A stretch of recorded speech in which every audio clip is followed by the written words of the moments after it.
নমস্কাৰ দৰ্শকসকল লোকসকলকে অমূল্যবাণীলৈ স্বাগতম জনাইছো।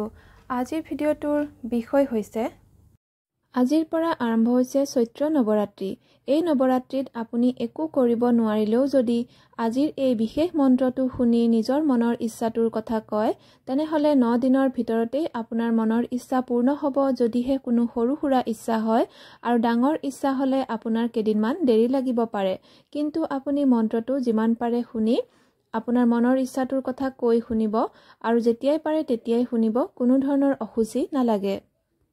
মন্ত্ৰটো নৱৰাত্ৰিৰ পিছতো শুনিব পাৰিব, কিন্তু এই কেইদিন হৈছে ইচ্ছা পূৰণৰ বাবে বিশেষ শক্তিশালী দিন। সেয়েহে এই 9 দিনত শুনি নিজৰ মনৰ ইচ্ছাবোৰ পূৰ্ণ কৰি ল'ব।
Namaha.